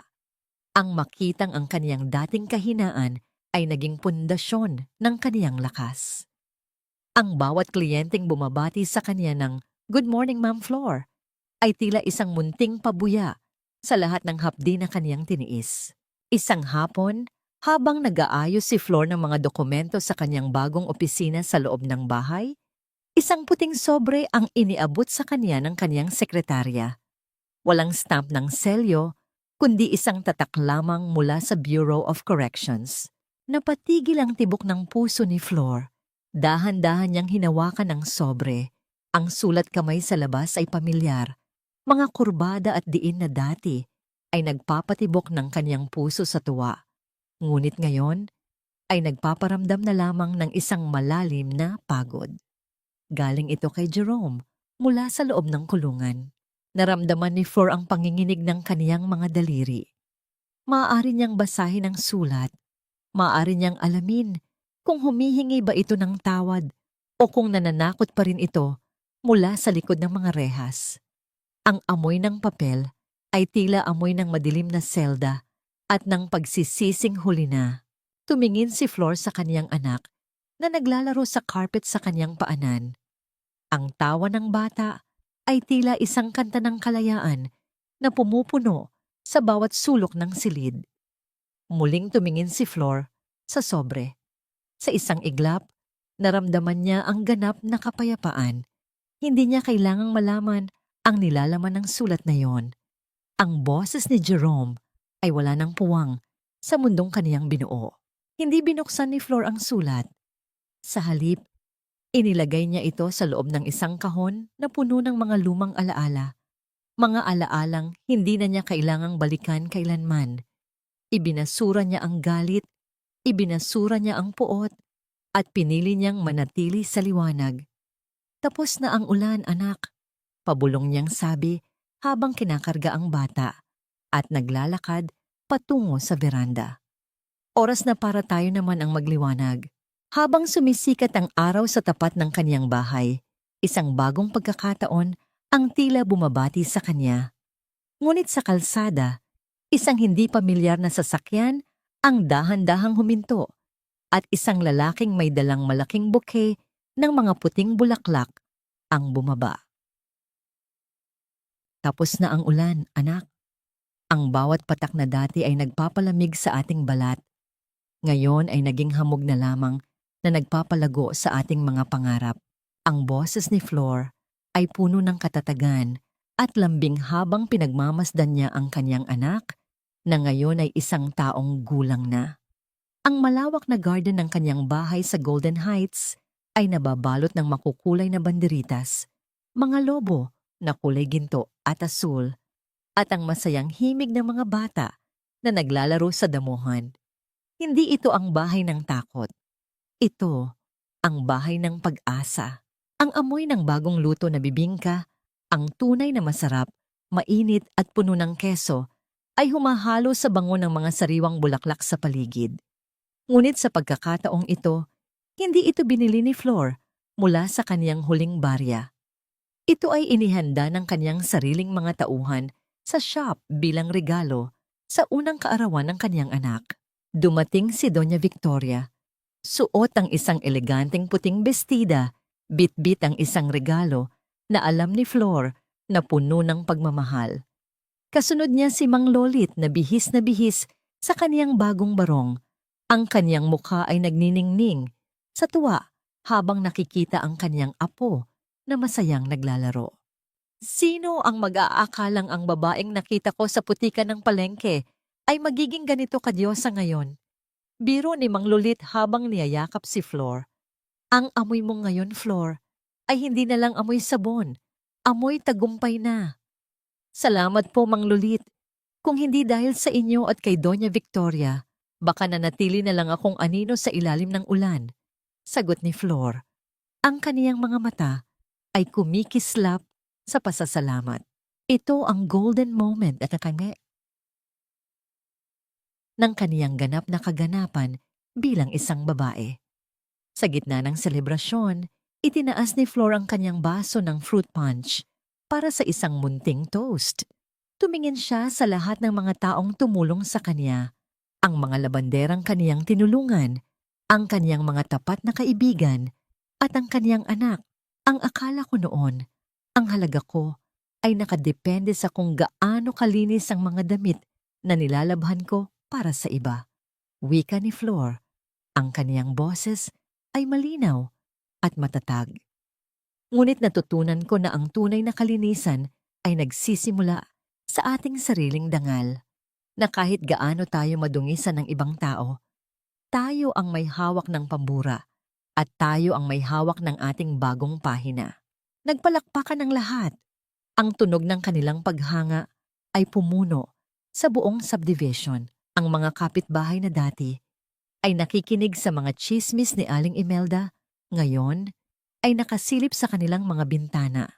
Hindi para mangutya, kundi para humanga sa babaeng bumangon mula sa abo. Sa kalagitnaan ng kasiyahan, lumapit si Attorney Mendoza kay Flor. May dala siyang magandang balita mula sa korte. Miss Santos, ang apela ni Jerome ay formal ng tinanggihan. Ang hatol ay pinalna. 10 taon siyang mananatili sa loob.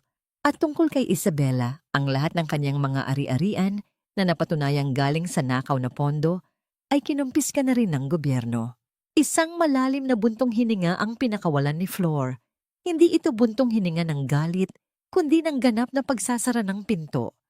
Ang hustisya ay hindi lamang isang salita. Ito ay naging realidad na nagbigay sa kanya ng karapatang matulog ng mahimbing gabi-gabi. Nang magtakip silim, lumabas si Flor sa kanyang beranda. Karga ang kanyang anak. Ang langit ay kulay rosas at kahel. Ang huling sinag ng araw ay humahalik sa mga pader ng kanyang mansyon. Napansin niya ang lalaking nakatayo sa labas ng gate kanina. Ang lalaking may dalang puting mga bulaklak. Dahan-dahan itong lumapit. Hindi ito si Jerome at hindi ito isang estranghero mula sa nakaraan. Ito ang lalaking tumulong sa kanya sa ospital noon. Ang assistant ni Attorney Mendoza na lihim na inatasan ni Doña Victoria na bantayan siya sa kaniyang mga pinakamahihirap na sandali. Para sa'yo, Flor, wika ng lalaki habang iniaabot ang mga bulaklak. Mula kay Doña Victoria at mula sa lahat ng naniniwala sa'yo, ang sabi niya, ang mga puting rosas na ito ay simbolo ng iyong bagong simula. Ngumiti si Flor at tinanggap ang mga bulaklak. Ang bango ng mga rosas ay humalo sa hangin, tila isang huling basbas sa kaniyang paglalakbay. Tapos na ang ulan, pabulong ni Flor sa kaniyang sarili habang nakatingin sa malayo. Oras na para magliwanag. Ang huling imahe ng kabanata ay si Flor na nakatayo ng tuwid sa kanyang beranda. Ang kanyang asul na bestida ay nililipad ng banayad na hangin. Habang ang liwanag ng buwan ay nagsisimulang sumikat sa ibabaw ng Golden Heights. Isang liwanag na hindi na muling matatabunan ng anumang unos.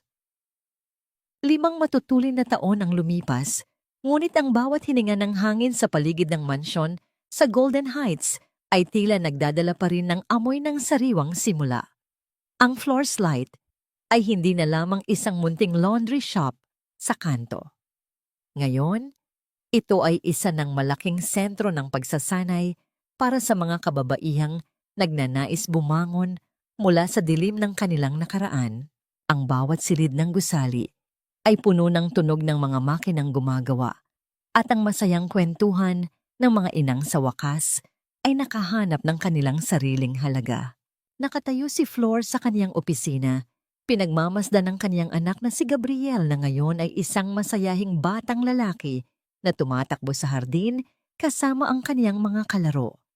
Ang kaniyang bawat hakbang ay puno ng sigla, malayo sa munting sanggol na dati ay nanginginig sa lamig ng ulan. Sa tabi ni Flor ay si Doña Victoria na nananatiling kaniyang gabay at katuwang sa bawat desisyon sa buhay. Nagawa mo na ang lahat, Flor, wika ni Doña Victoria habang dahan-dahang hinahawakan ang kamay ng kaniyang itinuring na anak.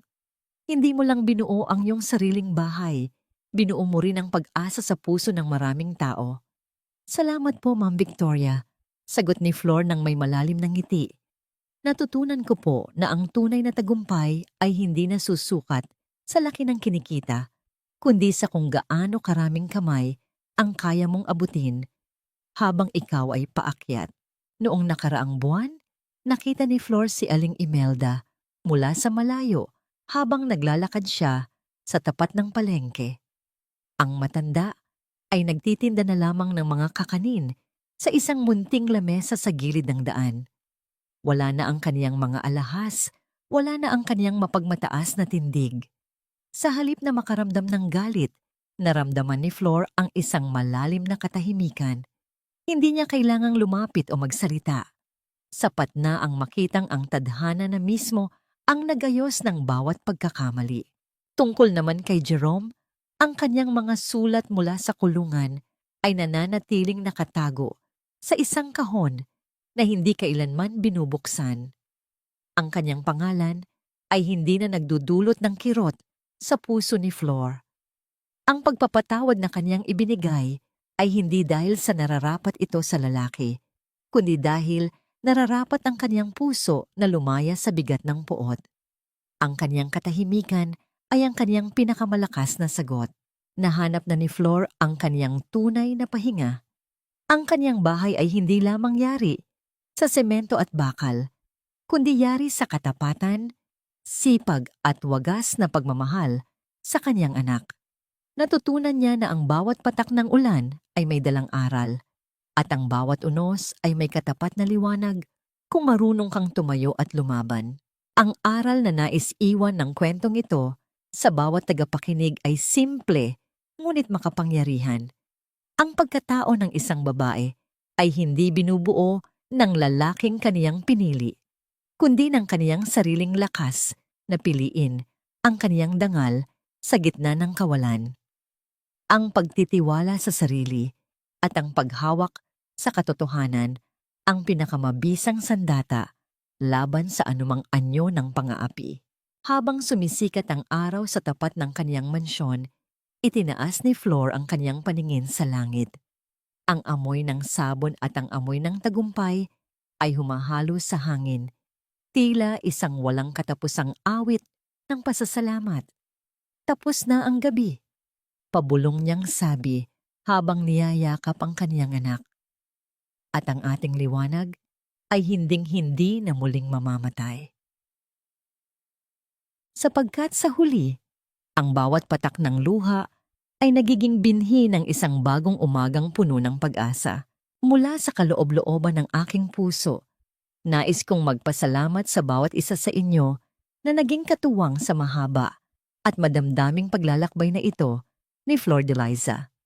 Habang isinusulat ko ang bawat salita, lalo na sa mga sandaling pinalaya siya sa gitna ng bagyo at tinanggihan ng mga taong dapat sana ay nagmamahal sa kanya, ay tila kasama rin akong nanlalamig at umiiyak sa ilalim ng ulan.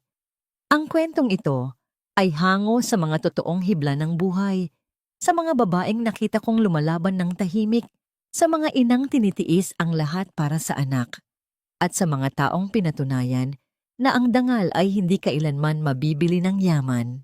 Ang buhay ay tila isang munting mitya sa gitna ng malakas na hangin. Maari tayong manghina at muntik ng mamatay, ngunit hanggat meron tayong pananampalataya at pagmamahal sa ating sarili, ang apoy na yon ay muling magliliyab para itaboy ang dilim. Ang kwento ni Flor ay paalala na sa likod ng bawat mapait na paglubog ng araw ay may nakatagong pangako ng isang mas maliwanag na bukas.